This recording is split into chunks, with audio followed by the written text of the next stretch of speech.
Well, before I start yawning and falling asleep, I thought I'd chit-chat a little bit.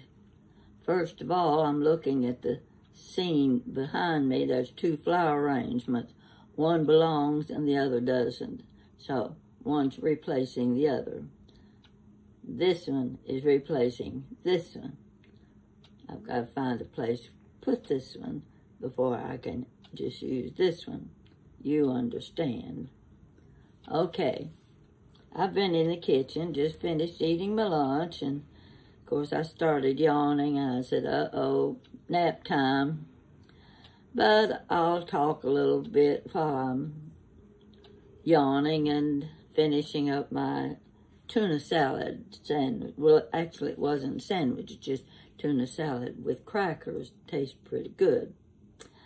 And I had just come from the kitchen, been in there a couple hours. It takes me longer than it does most people because I have more to clean up than they do. Because I make messes in the kitchen when I'm working in there. And it's been a while since I've touched my stove. So I get out the cleanser and the sponges and the what have you. Start moving things around. And when I finished working on the stove, now I didn't clean the oven, I just cleaned the top of the stove and the back side and all. And looked pretty nice and clean, but I was starting to get tired, and that's when I decided to fix the tuna salad and sit and rest. So after I finished, I looked over to my side and I spotted an envelope with a little note on it. Now, I don't know where you write your notes to remind you of things, but most of my notes end up on the back side of an envelope. Now, I may throw away what's inside that envelope, but I don't throw away the envelope because it's got a note on it to remind me of something I want to do. In this case, it was a little note reminding me, oh, I've got a story I can tell. It goes back, wow, it goes back to the mid-70s. You know, that doesn't seem very far back to me. When I start counting up the years, I get to saying, that was 50 years ago. Almost 50 years ago, yes. And let's see what I had said. Okay, 1970s, Jan and Time magazine. Now that's all I needed to write down to help me remember the story itself. Where I was working, I got to travel with my boss and some others occasionally for conferences, and a few of them were in Washington, D.C.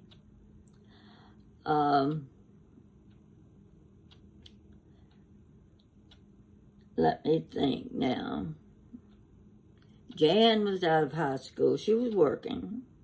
I think she was about 19 years old. Greg was 16. And so this trip to Washington, I was getting to take a helper. And instead of hiring a young girl to go to Washington, D.C. with me, why not take Jan? She's 19. She can do whatever I need done, and it'll be her first trip to Washington. And I can also take Greg, too. Greg will invite his little neighborhood friend to have something to do while we're working. And it won't cost as much if the company is paying my airplane fare and meals, boarding, and they'll be paying for Jan's too. So no problem there. So anyway, we go to Washington, and another co-worker is with us. We were doing everything together. I turned the boys loose, if you can imagine this. I can't today. 16-year-old boys, they've never been anywhere. Well, Greg had never flown on a plane. In fact, when we flew out of Lexington, he wouldn't look out the window. I'd say, look at the clouds, they're so pretty. No, he wouldn't look out the window. So anyway, it took a little while before he finally glanced and looked down and could see the earth. And so we are in the midst of our conference, Greg and his friend. I said, now, the hotel we were in was 2 blocks from the big zoo, the zoo where they had just received those 2 big pandas. And some of you will remember those days because it was national news when some, I don't know, China, I guess, gave us 2 pandas for the Washington Zoo. And they also wanted to go to the Smithsonian Museum. Well, actually, I wanted them to go to the museum, and all they had to do was get on the bus right outside the door of the hotel, and it took them straight down to the museum. So I wasn't worried about them getting lost. But I said, now, boys, when you get finished this afternoon, you, if you can't find a bus to bring you back, just wave down a taxi. Have a taxi bring you straight back to the hotel.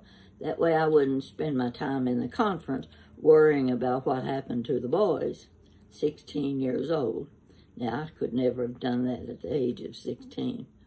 So anyway, we were touring the hotel. There was a new section and the old section, and we were staying in the new section.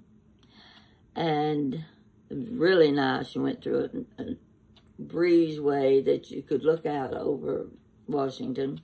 Really nice. And so the young hotel clerk in the new section at the desk was Jan's age. And they got friendly, and he volunteered when he got off work to take her for a tour of Washington, D.C. on their own. They wouldn't have to go with a tour group or anything like that. He lived in Washington, so he knew his way around, and I agreed to let her go with him on their tour when we had the afternoon off from the conference. Okay, they go to the same place I'm going to. The Washington, George Washington, Martha Washington home, right on the Potomac River. Now, we weren't there at the same time, but I do know that there was a constant line of people going through to tour the house and the grounds. And the one thing I remember is when you went upstairs, the stairs were steep and narrow. And it was kind of an ordeal trying to get through the crowd and see everything and then go out we went out, I don't know if we went out the back door or the front door, but we were on the grounds to see all of the beautiful flowers and all, and from a distance we could see the Potomac River. So, Jan and her friend, new friend, they were in the long line going through the house. There happened to be a Time magazine photographer in the same line going through the Washington home. And he was photographing for a special issue of Time magazine that they do once a year. It's a travel magazine. And he was there, I guess, interviewing and taking pictures of people who were there on vacation. And he spotted Jan. She had on her white jeans and, no, she had on regular jeans, I think. I may get this confused a little bit because it's been a long time.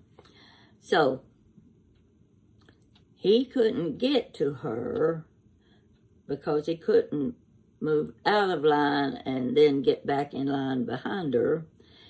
They had to wait until they had completed the tour of the house, and then they were out on the grounds and all the tourists around. And he came up to her and told her who he was, that he was working as a photographer for Time magazine. And he was working on stories for the summer issue, the summer travel issue. Would she be willing to pose for him? Well, sure, why not? Wouldn't you? I think I would. She was a pretty girl. So, her date, he stands back and watches. Well, the photographer tells her where to stand, how to stand, what to do, and he's just snapping pictures. Well, that drew the attention of the whole crowd. They all gathered around, and they were watching him photographing this pretty girl. She must be a celebrity. She had to be a celebrity because they knew he was a special photographer. So, several of them with their cameras. Everyone didn't have iPhones back in those days. You had cameras. And there they were. Well, you'd have thought it was Marilyn Monroe being photographed because everybody was snapping their cameras at this girl. Whoever she was, she must be somebody famous. So, of course, I didn't hear about this until later when Jan got back to the hotel and was telling about having her picture made for Time magazine. Well, that's pretty exciting. I thought it was, because there's an awful lot of people they could have picked out, but they picked out Jan. So, he told her that when the magazine would come out and there would be an article. Okay. We get back home from our trip, and I'm really excited about my daughter's going to be in Time magazine. Well, wouldn't that excite you too? Because Time magazine is one of the most popular ones that people bought. And I went to the newsstand every day after work. I stopped by the drugstore to see if the new magazine was out. Those are the longest days in the world when you're looking forward to something and you don't know exactly when it will happen, and you spend day after day after day looking. Is today the day the magazine will be on the newsstand? Well, I don't know how long it was, how many weeks it was. I went to work one day, and of course I had told my co-workers she's going to be in Time magazine. And one of the workers came up to me and she said, "Pat, I saw your daughter in Time magazine." I said, "You mean the magazine's on the newsstand?" She said, "Yes, I've got it at home." And I said, "Well, what did you think about it? Is it a good picture? How did it look?" Well, she started describing the picture and what the article said. And then she said she had long blonde hair and she had on such and such colored shirt and she was wearing white jeans. well, she had never seen my daughter before. And I said, white jeans? She said, yeah, I said, describe her again. And she did. And I said, that wasn't Jan. Jan was not wearing white jeans that day. That's not the outfit she had on. So, the photographer or the magazine itself decided to go with another photograph of other pictures. I was very disappointed because I told everybody to be looking for my daughter's picture in Time magazine, if you can imagine that. So, but while she was there, you remember when the Exorcist movie came out? Oh, that big stuff. In fact, it was hard for me to watch that movie. And it had just been in the theaters. Everybody had been to see The Exorcist. Well, one of the scenes in The Exorcist was, I think it was a priest that had come up a stairway on the outside of the house. Now, the house that they used was there in D.C. And he was seen going up the outside stairs into the bedroom where the child was lying. And I don't remember what happened. But anyway, he was killed in that scene. If he was struck by lightning or whatever it was, because, you know, in movies like The Exorcist, it could have been anything. And so he was killed and on the stairway. So she told her friend, she said, I want to see the house where The Exorcist was filmed. Of all of the historic things in Washington, D.C., the White House, Arlington Cemetery, all of the Capitol building, the Treasury building, there was anything and everything in the Blossoms. And she wanted to see the house where The Exorcist was filmed. So he took her to show her that. That was the most exciting thing about her tour of Washington. So the other day I just happened to be thinking about something and that popped up in my mind. Now, it had been almost 50 years that I remember that. And I thought, oh, I think my viewers probably would enjoy this little story. I mean, it's not anything fantastic, but it is if you've never been to Washington. It is if you get to see where The Exorcist was filmed. And it is if you've got Time magazine photographer taking your picture and everybody on the ground with their cameras are snapping your picture, and they're probably waiting to see this famous celebrity in the newspaper or in a magazine.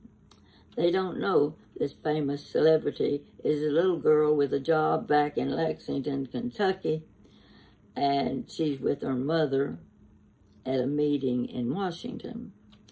So anyway, that was a pretty exciting situation. So we didn't get to see her in that magazine, but it was a while later. Now, where I worked, we had dignitaries now and then show up from Washington, from other states, governors and senators and representatives. In this state, it happened to be Robert Dole and his wife. They were coming to Lexington. I don't remember what they were here for, but we were told, clean up your desk, get everything in order. You know how that goes. You got to make things. It's like clean the house company. And it's what's going on. Robert Dole and his wife are coming. So everybody's outside the building, real big building out on Ironworks Pike. and we're all outside. The cars drive up, and the senator and his wife, they get out of the car, and of course their photographer's there, and by chance, I'm standing next to a Time magazine photographer. So I thought, well, let's see. I wonder if I might can ask him some questions. So I did. I got the nerve to go up to him and explain to him how my daughter had her picture made by a Time magazine photographer a year or two before. And I was wondering if I might be able to get copies of the photographs from the magazine. And he was very nice. He told me, he said, oh, yeah, said, you just contact them and tell them what you're looking for, and they'll be glad to provide that to you. Well, that was a good idea, but I never got around to having the nerve to write or call the magazine and say, would you look and see if you've got pictures of my daughter in your files? So I let it ride. But anyway, it was kind of exciting to not only get to see Robert Dole and his wife, they were very, very nice, and to get to meet the Time magazine photographer. The meeting that we went to in Washington, of course, they were all senators and representatives from the 50 states. So, small-town girls, you know, don't always get experiences like that. So we got to do several things, as well as touring Washington. I'd been there before, though, and I'd gone through the White House twice. I think they reached a point where they didn't offer the White House tours anymore. So I got in long before they closed that down. So anyway, that's my story for today. And I was, I had my iPad on, and a video pops up, and it's a video by a British lady. I just discovered her recently. She does the most beautiful filming. She doesn't have to say a word. Her camera is so steady. She's in the Cotswold.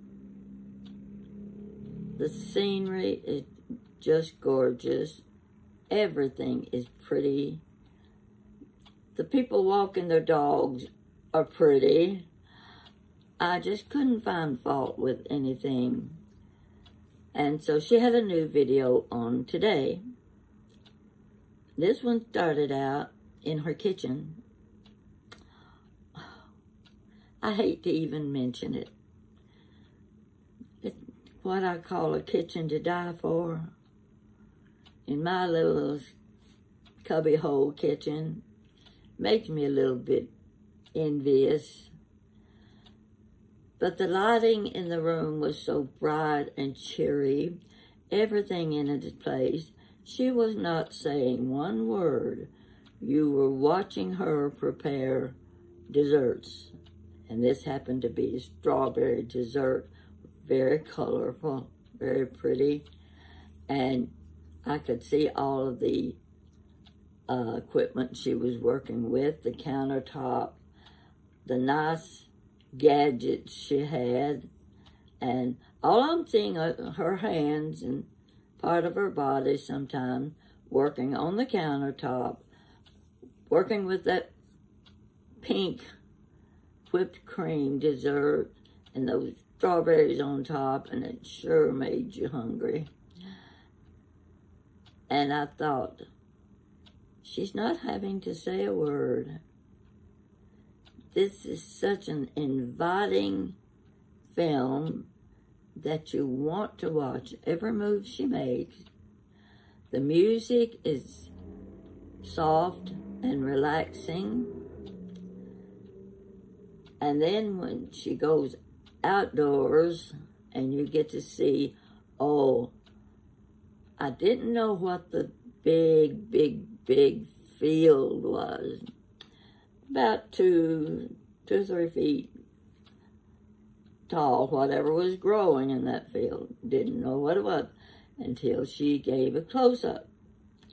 And in that close-up, I could see it was wheat fields. Beautiful, beautiful wheat, so thick. And the leaves, the greenery was, the sunshine, everything. I'm telling you, folks, I'm going to have to hijack a plane and go back to England. It just makes me so hungry to get to go back and see that beautiful country. I know there are a lot of things here in the United States, a lot of pretty things, pretty places, a lot of history. Of course, we don't have the history they have. That's the difference. Their history goes back, way back, hundreds of years, and everything is so well kept, just immaculate. So, I'm a little bit anxious and wishing I could go back to England one more time.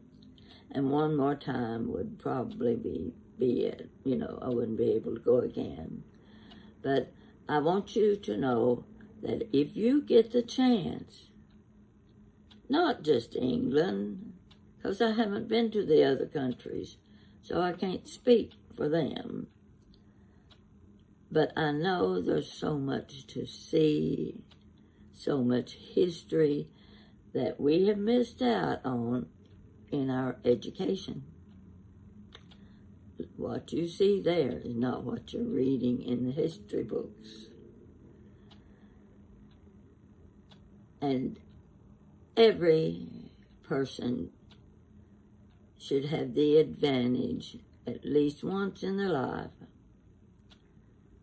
to be able to travel out of their own country to other countries. Because those other countries are where your ancestors came from. I want to see the grounds where my dad's ancestors walked in Wales, but I don't know what part of Wales even. I don't know if I would ever be able to find the information. But just to be there, it was so pretty. I got to see the River Dee. Everybody knows about the River Dee because if you work crossword puzzles, the River Dee is always in a crossword puzzle. The river, the rocks in the rivers, the hillside, they have the prettiest animals. The black-faced sheep, just adorable, just adorable. So anyway, I've bragged enough about that country. I could talk a little bit about Canada, but not as much because I only was there overnight and didn't get to see very much. But I will say Quebec.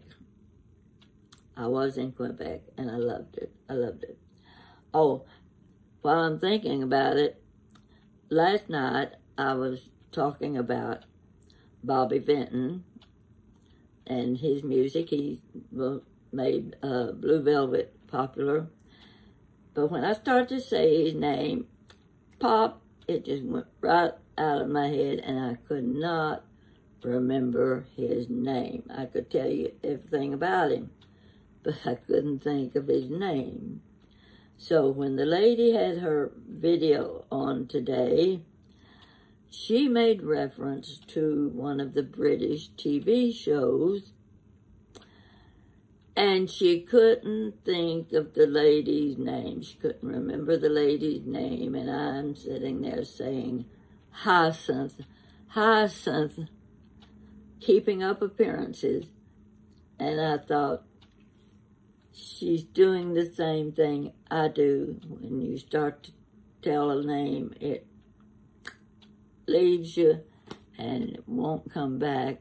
And everybody's trying to tell you what you're trying to say.